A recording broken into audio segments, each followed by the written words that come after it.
Assalamualaikum warahmatullahi wabarakatuh.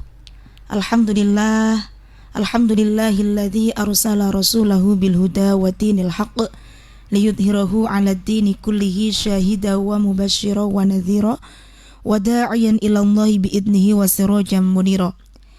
Asyhadu an la ilaha illallah wahdahu la syarikalah wa asyhadu anna Muhammadan 'abduhu wa rasuluh alladzi la nabiyya ba'dah amma ba'd. Pendengar Pas FM dimanapun kalian semuanya berada yang saya hormati, kembali lagi di Ruang Muslimah yang bekerja sama dengan JP3M Kabupaten Pati. Kita kembali hadir untuk membahas tentang wanita. Maka pada hari ini kita akan membahas tentang istihadhah. Memang Allah menciptakan perempuan itu sangat istimewa, Mbak Amel ya. Tentunya beda dengan kaum pria. Betul. Karena memang perempuan diberikan keistimewaan oleh Allah yang mana dia punya rahim. Dan rahim ini setiap bulannya dibersihkan oleh Allah. Darahnya dibersihkan oleh Allah melalui yang namanya haid. Nah itu kemarin 2 minggu yang lalu atau 3 minggu yang lalu udah dibahas oleh bunyai-bunyai kita. Ada juga yang namanya nifas dan ada juga yang namanya istihadhah. Jadi teman-teman, ada 3 darah yang keluar dari rahim kita, dari pangapunten kemaluan kita itu ada 3. Yang pertama haid, kemudian nifas, dan juga ada yang namanya istihadhah. Haid itu ketika kita dibersihkan rahimnya oleh Allah. Begitu luar biasanya Allah membersihkan rahim kita setiap bulan, Kemudian ketika padahal itu kita belum hamil. Ada juga ketika kita sudah hamil, rahim kita diberikan momongan gitu, ada rohnya, ada jasadnya. Ketika anak sudah lahir itu dibersihkan darahnya selama maksimal 60 hari, itu yang namanya dengan nifas. Kemudian ada juga lagi yang namanya darah istihadhah. Nah ini yang akan kita bahas pada pagi hari ini. Masuk dalam pengertian istihadhah, bahwa yang dinamakan dengan istihadhah kita ambil dari ini kitab yang saya bawa, Al-Ibanah wal Ifadhah. Yang dinamakan dengan istihadhah adalah damun yakhruju min adnar rahim fi ghairi ayyamil haid wan nifas.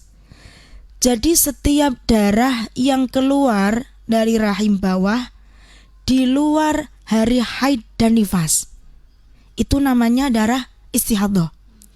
Jadi pokoknya di luar hari haid, di luar hari nifas, maka itu dinamakan dengan darah istihadhah. Atau biasanya darah istihadhah ini disebut dengan damu fasad, darah rusak atau darah yang kotor. Beda dengan darah haid. Kalau darah haid itu kemarin sudah disinggung, dijelaskan, itu kan darah sehat yang keluar dari jalan sehat, dari rahim yang sehat itu. Kalau darah istihadhah itu darah kotor, darah rusak. Kenapa Allah menciptakan perempuan ada yang istihadhah gitu? Ini kan kalau istihadhah kan tidak semua perempuan mengalami, Mbak Amel. Paling juga kalau kita kadang ya berapa bulan sekali, itu kan belum tentu. Ada yang normal udurnya, ada yang istihadhahnya lama dan lain sebagainya. Maka hikmahnya kenapa Allah menciptakan istihadhah ini adalah sebuah ujian gitu. Allah pengen menguji perempuan. Apakah ketika diberikan ujian berupa istihadhah, dia tetap mau sholat, dia tetap mau ibadah, atau dia males gitu. Karena yang perlu kita tahu teman-teman, meskipun kita istihadhah, kita tetap wajib melakukan ibadah-ibadah yang semestinya kita lakukan normalnya ketika kita tidak haid gitu. Jadi hukumnya orang yang istihadhah, kita itu tetap harus melakukan sholat, kita harus tetap puasa. Nah ini ada landasan di sini dijelaskan bahwa yang namanya orang istihadhah itu dia sedang hadas. Hadas yang terjadi secara terus menerus. hadas terus-menerus karena keluar darah itu kan, maka ini membatalkan wudhu. Akan tetapi tidak menghalangi, tidak mencegah dia untuk tetap berpuasa. Di sini dijelaskan, fa innahu hadatsun daimun yanqusul wudhu'a wala yamna'us shauma was sholata. Jadi orang yang istihadhah wala yamna'us shauma was sholata, tidak menghalangi dia, tidak mencegah dia untuk melakukan puasa dan juga sholat. Gitu. Berarti orang istihadhah tetap ketika Ramadan dia juga tetap puasa. Ketika sehari-hari, ketika ada adzan zuhur ya berarti dia harus sholat. Ketika dia ada adzan asar berarti dia juga harus sholat seperti biasanya. Nah, tapi untuk rangkaian dia melakukan ibadah itu ada acaranya gitu. Nggak seperti orang yang tidak haid, tidak keluar darah. Kalau kita yang sedang suci, tidak seperti orang suci. Kalau orang suci mau sholat kan tinggal kita pangapunten, disunahkan untuk membersihkan farjinya dulu, baru kita wudhu, langsung kita sholat kan gitu. Tapi beda, untuk orang yang sedang istihadhah, ini ada tata cara tersendiri yang harus kita lakukan sebelum kita melakukan ibadah sholat. Nah gitu. Oke, nah ini tata caranya seperti apa? Nah, tata caranya di sini disampaikan bahwa yang dilakukan orang yang sedang istihadhah ketika mau sholat, awalan antausilal mustahadatu farjaha qoblal wudhu. Sama seperti orang yang sedang suci. Kita diperintahkan untuk membersihkan kemaluan kita, membersihkan farji kita sebelum wudhu. Yang kedua, antashwa farjaha wujuban binahwi qutnin. Jadi yang nomor 2, menyumbat kemaluannya dengan semacam kapas. Wadzalika taf'an lin najasi au takhfifan lahu. Sekiranya kapas yang digunakan untuk menyumbat kemaluan ini bisa untuk mencegah najis keluar atau meringankannya lah. Jadi yang pertama kita harus membasuh dulu. Kita bersihkan dulu sampai bersih, sampai tidak ada darahnya. Setelah itu baru kita bahasanya apa ya, disumbel, disumbel pakai kapas. Biasanya pakai kapas. Supaya apa? Supaya najisnya, darahnya itu tidak keluar. Karena darah itu kan najis, Mbak Melge. Supaya najisnya ini ketika sholat itu tidak keluar. Akan tetapi yang perlu digarisbawahi, ketika menyumbat kemaluan dengan menggunakan semacam kapas, itu pun ada syaratnya. Maka di sini dijelaskan syaratnya ada 3, Mbak Amel. Pertama, Allah tata'adza bihi ta'adziyan la yuhtamalu adatan. Tidak sampai menyakiti. Jadi ketika kita menyumbat kemaluan kita dengan kapas, itu sekiranya tidak sampai kita merasakan sakit gitu. Jadi jangan sampai menyakiti, itu syarat yang pertama. Yang kedua, Allah takuna shaimatan. Keadaan kita sedang tidak berpuasa. Karena pangapunten, kemaluan farji itu kan termasuk bolongan ngoten nggih. Itu kan ndak lubang gitu. Ndak boleh dimasuki gitu kan. Maka keadaannya sedang tidak berpuasa. Syarat yang ketiga, antahtaja ilai fa illam tahtaj ilai lam yajib. Jika membutuhkannya. Contoh, kita istihadhahnya itu darahnya keluar lumayan banyak. Maka ini kan memang butuh disumbat, butuh disumbeli ngoten ibaratnya. Kalau memang sekiranya darah kita keluarnya ndak banyak, itu ndak perlu disumbeli. Misal cuma merahnya pun ndak banyak, atau misal coklat gitu ndak banyak, maka itu ndak perlu disumbeli, ndak apa-apa. Kalau memang kita tidak membutuhkan untuk disumbel, maka pun tidak diwajibkan untuk menyumbat kemaluan itu. Kemudian yang nomor 3 yang dilakukan orang istihadhah ketika mau sholat, yaitu dengan menggunakan pembalut. Nah, maka setelah diberikan kapas, disumbat dengan kapas, kita menggunakan pembalut. Karena takutnya kalau hanya sekedar kapas tok, sekedar kapas saja itu tidak mencukupi untuk untuk mencegah najisnya itu keluar. maka menggunakan pembalut supaya nanti ketika memang ada sedikit najis keluar itu tidak sampai mengotori mukena atau tidak sampai mengotori tempat sholat gitu, karena sudah memakai pembalut. Sekarang kita lanjut yang nomor 4, bahwa ketika kita mau sholat, mau beribadah gitu, ada tata caranya. Yang nomor 4 adalah antatawaddu'a ba'da dukhuli waqtis sholah, wudu setelah masuk waktu sholat. Maksudnya gimana? Jadi untuk orang yang istihadah itu beda dengan orang yang keadaannya suci. Mungkin kita misal ini sholat waktu duhur misalnya, waktu duhur kita masih punya wudu. Nanti sampai waktu asar kok wudunya masih, kita boleh itu kalau keadaan kita suci, boleh menggunakan wudu yang tadi ketika waktu duhur. Akan tetapi untuk orang yang sedang istihadah ini lain cerita. Maka untuk orang yang istihadah itu harus selalu memperbarui wudunya. Ketika ada waktu sholat asar, misal kita tadi zuhur udah, kemudian asar, kita harus wudu lagi, mengulang wudunya lagi. Wudu setelah masuk waktu sholat, itu yang nomor 4. Kemudian yang nomor 5, kesinambungan.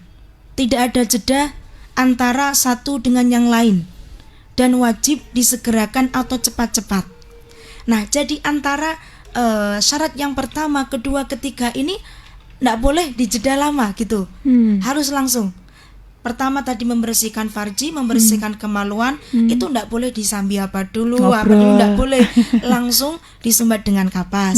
Setelah disumbat dengan kapas, yang nomor 3 kita pakai pembalut. Habis pakai pembalut, ini tidak boleh. Tidak boleh disambi, misal mau minum dulu, mau ke sana dulu, mau ini dulu, tidak boleh. Langsung kita ambil wudu. Ketika setelah ambil wudu, nah itu langsung kita sholat. Maka yang ke-6, wajib wudu setiap mau sholat itu tadi tidak boleh dijeda. Tidak boleh aku mau ini dulu, tidak boleh. Ketika kita kok menjeda, misal menjeda setelah wudu, kita tidak langsung sholat, kita misal mau nyapu dulu atau mau cuci piring dulu. Nah itu nanti kita harus mengulangi syarat-syarat tadi dari awal, Mbak Amel gitu. Berarti memang langsung berkesinambungan, tidak boleh ada jeda. Nah ini, maka ini perlu diperhatikan. Ketika orang yang sedang haid, ketika orang sedang istihadah, maka itu harus diperhatikan. Tidak boleh ada jeda, kecuali, nah niki dijelaskan, kecuali di sini kita memang ada sesuatu yang memperbolehkan kita untuk menunggu, misal menunggu mau jamaah itu dan lain sebagainya. Di sini diterangkan seperti itu. Tapi ketika tidak ada alasan untuk itu, nah ini dijelaskan illa makana lima sulahatis sholah wadhalika kasatril aurah wantidoril jamaah wa ijabatil muadzin wa iqamatis sholah warroti bihil qobliyah. Nah ini bolehnya itu ketika misal kita sedang menggunakan mukena kan harus nutup aurat dulu secara sempurna, ini boleh. Atau menunggu jamaah itu boleh. Atau misal ketika kita tadi itu wudunya saat adzan. Saat adzan kita wudu, kita menunggu sebelum adzan selesai, kalau kita sudah selesai prosesi itu tadi, maka kita boleh menunggu menjawab adzan dulu, baru kita boleh sholat. Tapi ketika kita kok melakukan serangkaian itu tadi kok setelah ada adzan, setelah ada iqomah, maka tidak boleh ada jeda, harus berkesinambungan dan langsung wudunya ini tadi digunakan untuk sholat, gitu. Harus cepat-cepat memang. Iya, berarti. betul. Nah ini untuk mbak-mbak, ibu-ibu yang memang sering biasanya istihadah, ini harus diperhatikan lagi untuk bagaimana cara-caranya agar tidak salah ya, karena memang dalam keadaan tertentu ini Ustazah ya. Betul. Jadi memang harus diperhatikan. Ini sudah ada yang bergabung, sudah ada yang bertanya dari Ibu Nurul di Pati. Assalamualaikum warahmatullahi wabarakatuh Ustazah. Waalaikumsalam warahmatullahi wabarakatuh. Kalau haid ini kan kita tidak boleh ke masjid. Nah, bagaimana kalau kita sedang istihadah? Apakah boleh ke masjid atau tidak ini? Monggo. Sekali lagi, istihadah itu beda dengan haid. Akan tetapi darah, yang namanya darah itu tetap najis. Hmm. Nggih. Sekali lagi, beda dengan haid akan tetapi darahnya tetap darah najis. Maka bagaimana orang yang istihadhah gitu? Apakah boleh ke masjid? Selama istihadhahnya darahnya itu ndak bisa diperkirakan sendiri toh, nggih, karena kita yang mengalami. Sekiranya darahnya itu ndak begitu lancar, ndak begitu banyak, dan sekiranya ndak akan netes. Toh kita juga tadi udah nyumpel, kita udah pakai pembalut, nggih, monggo mawon. Tapi kalau sekiranya kita istihadhahnya kok seperti orang haid gitu, darahnya banyak gitu, nggih, darahnya banyak, maka ya janganlah gitu. Lebih baik ndak usah di masjid, karena takutnya nanti kalau pangapunten kita pakai pembalutnya miring atau apa kan kita nggak tahu. Nah nanti itu takutnya najisnya netes gitu, atau sampai misal sampai tembus. Kadang kan kalau perempuan yang haidnya sangat lancar, darahnya sangat banyak, itu kan ditakutkan tembus. Nah itu najisnya di situ. Tadi sudah dijelaskan caranya bagaimana agar kita bisa melakukan ibadah, karena memang istihadhah itu tadi sudah dijelaskan beda dengan haid, yang kalau haid kita nggak melakukan ibadah sholat, puasa, betul. Tetapi kalau istihadhah kita masih sholat, kita juga puasa seperti itu. Nah mungkin tadi caranya memang agak lumayan susah, jadi rumit. Untuk sholatnya saja juga nanti takutnya darahnya, apalagi kalau yang deres gitu ya, yang takut netes. Nah ini bagaimana kalau misalkan kita sholat dengan rasa was-was takut netes, ini bagaimana ini Ustazah? Nah itu maka di sini ada Mbak Men penjelasan hukmu khurujid dami ba'dal asbi gitu. Ada yang nanya bagaimana sih hukumnya gitu. Misal kita sudah pakai pembalut, sudah kita sumpel gitu pakai kapas, tapi masih keluar darahnya. Maka di sini la yadurru khurujud dami ba'dal asbi illa in kana bisababi taqsyirin fi syaddi. Tidak apa-apa kecuali kita lalai. Contoh, misal kelalaian kita itu misal sengaja enggak usah kasih kapas. Pembalut aja cukup. Itu kan sebuah kelalaian. Atau misal udah pakai kapas saja, enggak perlu pakai pembalut. Kita kan nggak tahu lah, tiba-tiba misal takutnya ketika sholat nanti netes dan lain sebagainya kan gitu. Nah itu yang dimaksud kelalaian di situ, yang seperti itu contohnya. Tapi ketika kita sudah memenuhi 6 syarat tadi, kita sudah membersihkan farji, kita sudah menyumbat pakai kapas atau sejenisnya, kemudian kita sudah pakai pembalut, kita sudah wudhu dan lain sebagainya, sudah sedemikian rupa, sudah sangat berhati-hati, maka ketika sholat kok tiba-tiba keluar ngerasa keluar darah gitu, maka la yadurru khurujud dami ba'dal asmi ini kuwau, ndak apa-apa insyaallah. Tapi ketika kita lalai, memang sengaja lalai, ndak memperhatikan syarat-syaratnya, sengaja ndak pakai pembalut atau sengaja tidak menyumpel pakai tisu atau pakai kapas, maka ini nanti yang tidak diperbolehkan itu. Gitu. Jadi kalau misalkan kita sudah sesuai dengan sesuai tadi dengan syaratnya, rangkaiannya, maka misal memang ngerasa keluar, ndak masalah. Oke, nah kalau misalkan kita caranya menghitungkan dari haid kemudian ke istihadhah ini 15 hari, ketika kita haid kemudian masih kok belum suci, berarti ini istihadhah. Atau mungkin kan ada orang-orang yang tanggal haidnya itu berbeda-beda, maju betul. Mundur. Nah ini bagaimana cara menghitungnya ini Ustazah? Memang sangat ribet. Saking ribetnya, pernah diriwayatkan itu suatu ketika kakaknya Imam Ghazali, ini kan dari jamaah kalau Imam Ghazali. Ketika itu imamnya yang mengimami niku Imam Ghazali. Di pertengahan sholat, kakaknya Imam Ghazali niki lepas dari jamaah gitu, melepaskan dari jamaah niku wau. Ya setelah ba'da jamaah niku wau, Imam Ghazali tanya ke kakaknya, loh jenengan niki opo kok berpisah dari jamaah gitu, mau nih dari jamaah kok terus lepas dari jamaah, keluar dari jamaah. Kakaknya Imam Ghazali jawabnya ngeten, lah ya opo, imamnya saja itu loh pikirannya penuh dengan darah.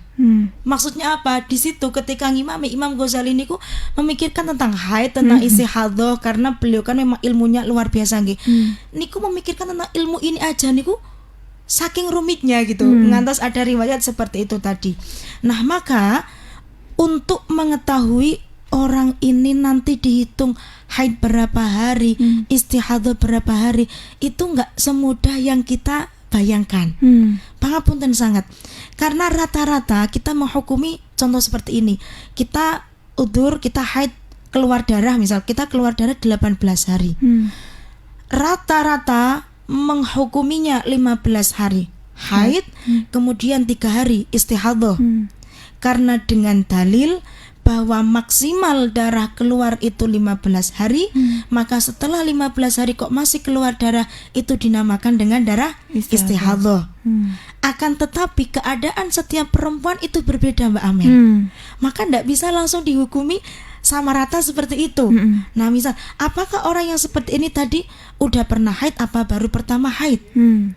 Misal ini baru pertama haid, lah orang pertama haid ini bisa membedakan darahnya apa enggak? Nah, maka di kitab ini dijelaskan bahwa untuk mengetahui gambaran orangnya istihadhah itu ada 7. Ada 7 kategori.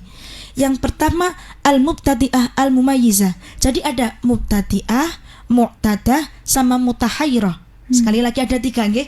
Mubtadi'ah, mu'tadah, sama mutahayyirah. Mubtadi'ah itu orang yang baru pertama kali haid. Mu'tadah itu orang yang sudah pernah haid atau yang sudah memiliki kebiasaan haid sebelumnya. Yang ketiga mutahayyirah, orang yang sudah pernah haid tapi dia bingung. Nah, maka ini pun dari 3 ini itu masih ada cabangnya lagi. Mubtadi'ah mumayyizah dan mubtadi'ah ghairu mumayyizah. Orang yang pertama kali haid yang bisa membedakan darahnya, atau ghairu mumayyizah yang tidak bisa membedakan darahnya. Mu'tadah sami, yaitu mumayyizah sama ghairu mumayyizah. Orang yang bisa membedakan darahnya antara darah kuat sama darah lemah, atau orang yang tidak bisa membedakan darahnya. Kemudian yang mutahayyirah, orang yang bingung, ini pun dibagi menjadi 3. Mutahayyirah al-mutlaqah an-nasiyah lil waqti wal adah. Kemudian yang kedua al-mutahayyirah adz-dzakirah lil waqti an-nasiyah lil adad. Yang ketiga al-mutahayyirah adz-dzakirah lil adad an-nasiyah lil waqti. Nah, ini nanti akan sangat bingung dan sangat rumit gitu.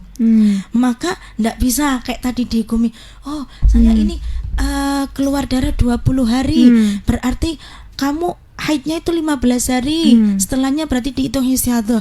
Belum tentu. Nah, gitu. Ndak semudah itu menghukuminya. Maka memang perlu nopo nggih sangat rinci gitu. Maka untuk yang mempunyai permasalahan-permasalahan, Mbak saya kok udurnya segini ya, biasanya kok bulan kemarin saya cuma 8 hari, kok ini saya udurnya sampai 20 hari. Nah, itu ini saya haidnya berapa hari, istihadhahnya berapa hari. Ini tidak boleh langsung dihukumi, oh haidnya 15 hari, sisanya ini istihadhah. Itu enggak. Tapi ada peraturan ikut yang tadi. Nah, itu. Ya bikin pusing juga. Apalagi tanggalnya nanti, waduh, kemarin tanggal 10 misalnya, hari ini kok belum haid atau malah maju. Nah, seperti itu ya. Wah, ini memang butuh banyak pendalaman ini. Nah, seperti ini mungkin bisa dijelaskan sedikit ini. Saya jelaskan sedikit ya. Untuk al-mubtadi'ah al-mumayyizah, ini untuk orang yang baru pertama kali mengalami haid. Berarti belum pernah haid sebelumnya.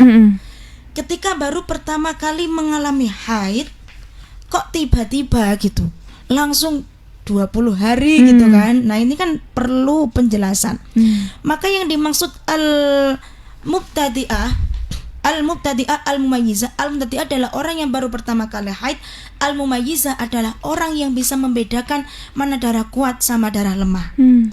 Darah kuat sama darah lemah di sini, Mbak Amel, darah kuat itu darah yang paling hitam itu loh. Yang paling kuat. Misal gini, merah sama hitam itu kan lebih kuat hitam toh. Nah, maka darah kuat di situ adalah hitam dan darah lemah di sini adalah merah gitu. Maka syarat tamyiz, syarat orang yang bisa membedakan darah itu, pertama, alla yanqusul qawiyyu an aqalli al-haid.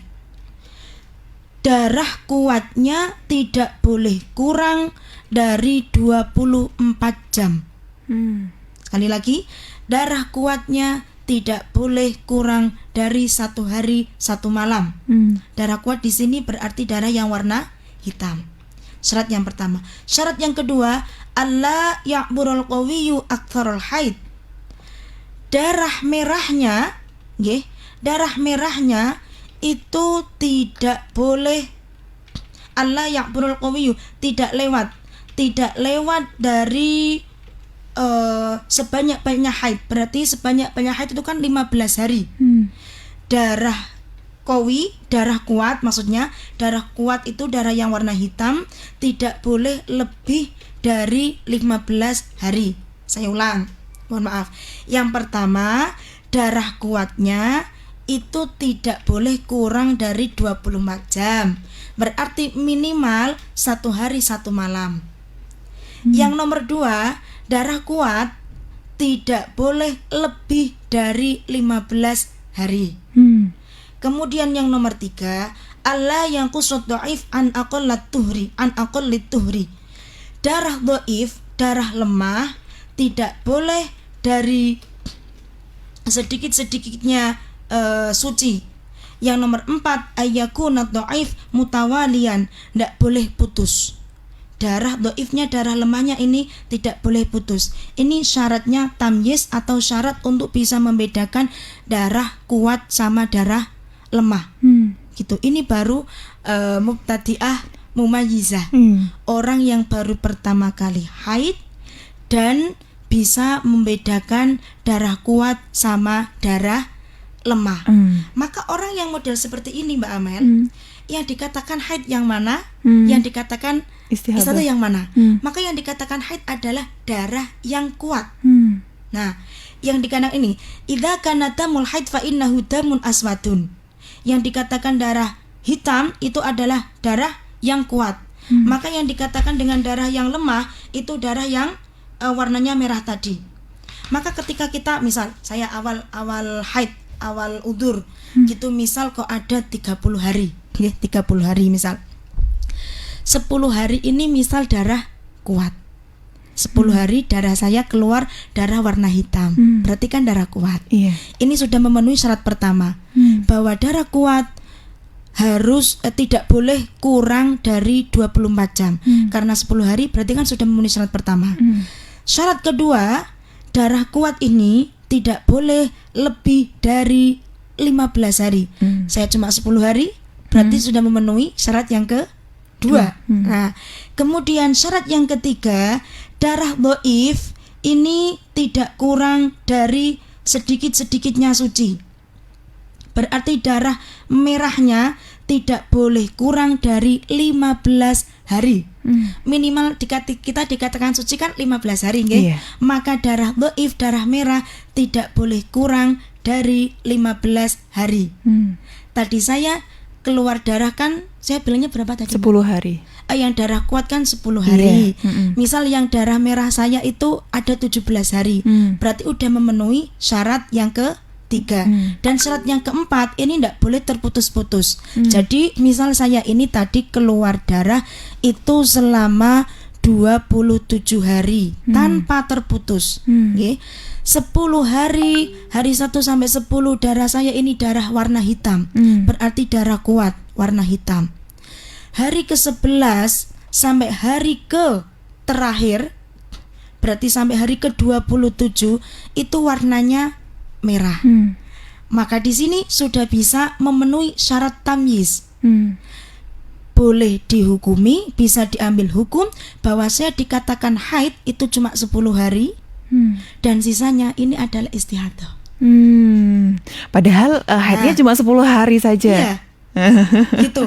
Haidnya dikatakan 10 hari, kemudian sisanya ini dihitung dengan istihadah. Loh, bukannya maksimal 15 hari ya? Kan gitu. Karena memang peraturannya orang haid itu minimal 1 hari 1 malam, maksimal 15 hari. Setelah itu baru dikatakan istihadah. Akan tetapi kita kembali tadi, dawuh para ulama ada 7 kategori yang harus kita pelajari. Nah, gambarannya seperti itu tadi. Karena kita mubtadi'ah, karena saya tadi menjelaskan mubtadi'ah mumayyizah nggih. Saya baru pertama kali udzur dan saya bisa membedakan warna darah saya. 10 hari ini darah saya benar-benar hitam, berarti dia darah kuat dan memenuhi syarat tadi yang saya sebutkan, syarat mumayyiz. Yang selebihnya itu kan 11 sampai 27 itu berarti 17 hari nggih. Warna merah ini sudah melebihi batas maksimal suci, batas minimal suci, yaitu 15 hari kan, sudah melebihi karena 17 hari. Maka sudah memenuhi syarat mumayyiz. Karena sudah memenuhi syarat mumayyiz dan saya baru pertama kali udzur, maka genderek niki peraturannya mubtadi'ah mumayyiz. Mumayyizah niku wau. Napa? Berarti cara menghukumi haid dan istihadahnya, yang haid berarti darah kuat, yang istihadah berarti darah lemah. Saya 10 hari darah kuat, berarti sisanya kok darah lemah warna merah, itu dihitung dengan istihadah. Tapi untuk itu Mbak Amel, untuk mengetahui itu semuanya, kita lakukan dulu itu, kita tunggu dulu darah keluar sampai 15 hari lebih tadi. Nah, nanti kalau sudah mengetahui nggih, selama itu kan kita dihukumi seperti orang haid, kita nggak sholat dan lain sebagainya kan ngoten.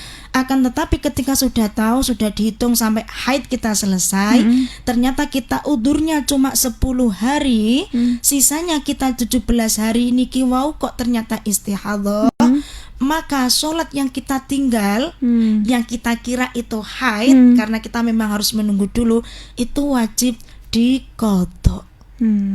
Sangatlah ribet.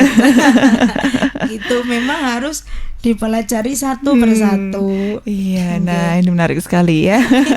Ribetnya ini. Ini sudah ada yang bertanya juga, Ibu Ika di Taiwan. Assalamualaikum warahmatullahi wabarakatuh. Waalaikumsalam warahmatullahi wabarakatuh. Saya dulu pernah haid selama kurang lebih 1 bulan karena lepas KB. Darah yang keluar ini sedikit ya, seperti flek. Nah, padahal biasanya haidnya cuma seminggu. Nah, ini bagaimana?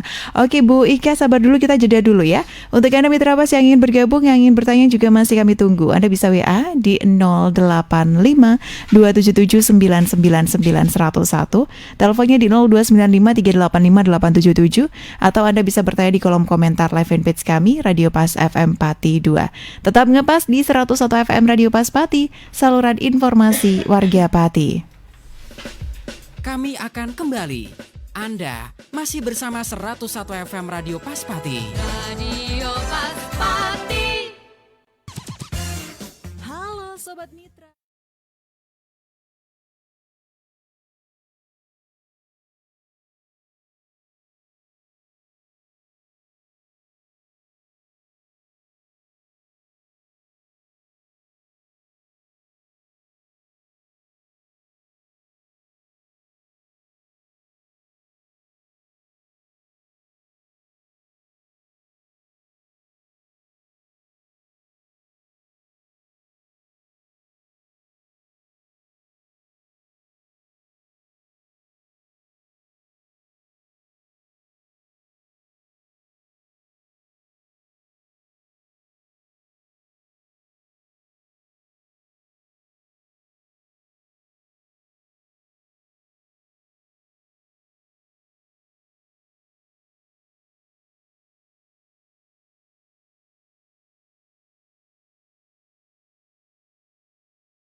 Muslimah.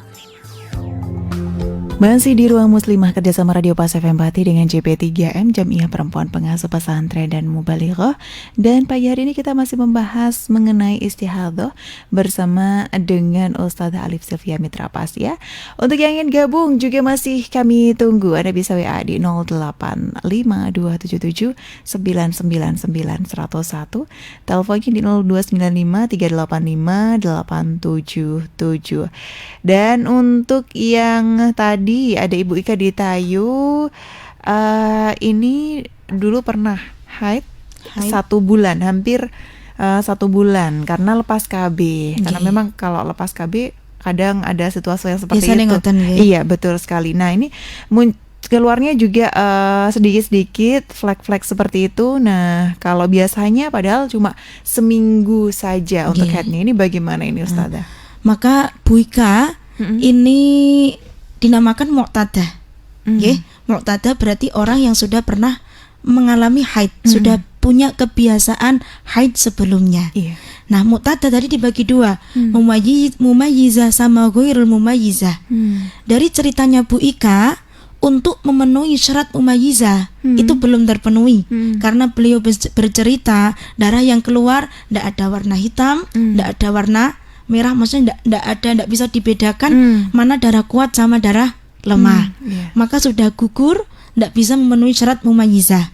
Maka Bu Ika ini diikutkan yang al-mu'tadah ghairul mumayyizah. Cara menghukuminya berarti saya yang haid berapa hari, yang istihadhah berapa hari. Maka untuk al-mu'tadah ghairul mumayyizah ikut adatnya. Sebelumnya Bu Ika adatnya setiap haid kok 7 hari, maka Bu Ika itu haidnya 7 hari, selebihnya dihitung istihadhah. Berarti selama sebulan misalkan 30 hari, yang 7 hari saja ini 7 hari ini haid, kemudian selebihnya ini dihitung istihadhah. Wajib sholat, wajib puasa. Dan Wika nggih panci masyaallah remuan. Iya, ini ya untuk Ibu Ika perjuangan ya. Perjuangan. Tapi niku kula njur kimutan Bu Ika bahwa ada al-ajru ala qadri ta'ab. Bahwa pahala seseorang itu tergantung dengan jerih payahnya. Semakin dia susah jerih payahnya, semakin banyak pahalanya. Niku Bu Ika semakin banyak pahalanya niku. Alhamdulillah, masya Allah. Ini mungkin kalau misalkan kemarin-kemarin karena belum tahu 15 hari dikira haid, kemudian belum sholatnya juga ditinggalkan, ini berarti harus mengganti ini ya. Harus mengganti sholatnya itu. Di kodok itu banyak sekali. Oke, terima kasih untuk Bu Ika. Nah, Ustazah, ini karena waktunya terbatas, mungkin bisa diberikan kesimpulan. Monggo. Untuk pendengar Pas FM dimanapun kalian berada, ini semestinya belum selesai masih banyak sekali yang perlu kita bahas, akan tetapi waktunya yang tidak mencukupi. Jadi misal memang ada keluhan atau ada kendala, boleh langsung menghubungi saya atau menghubungi para bunyai-bunyai JP3M Kabupaten Pati, atau boleh dimanapun dipertanyakan kepada yang ahlinya. Karena memang sekali lagi orang yang istihadhah itu wajib melakukan, tetap dihukumi wajib melakukan ibadah, sholat, puasa dan lain sebagainya. Ini sebagai penguat saja bahwa ada salah satu riwayat yang mengatakan pernah datang Fatimah bintu Abi Hubais kepada Kanjeng Nabi Muhammad SAW. Ya Rasulullah, ini imra'atun ustahadu fala adhur. Kanjeng Nabi, saya ini adalah perempuan yang selalu keluar darah dan tidak pernah suci. Afada'u sholah, apakah saya ini tidak boleh melakukan sholat? Apa ini mencegah saya untuk melakukan sholat? Faqala Rasulullah, maka Rasulullah menjawab, la innama dzalika irkun wa laysa dzalika bil haidah, fa idza aqbalatil haid fatrukis sholah, fa idza dhahaba qadruha fausili ankid dami wa sholli. Jadi Kanjeng Nabi niki ndawuhaken, itu yang kamu alami, maka darah yang keluar itu tidak semuanya darah haid. Kalau memang darah haid keluar berarti kamu boleh meninggalkan sholat. Akan tetapi ketika yang selainnya haid itu tadi, maka wajib kamu untuk tetap melakukan ibadah sholat. Gitu. Oke, terima kasih Ustazah untuk materi yang luar biasa di pagi hari ini. Mohon maaf untuk yang telepon karena waktu kita terbatas ya. Terima kasih. Assalamualaikum warahmatullahi wabarakatuh. Waalaikumsalam warahmatullahi wabarakatuh.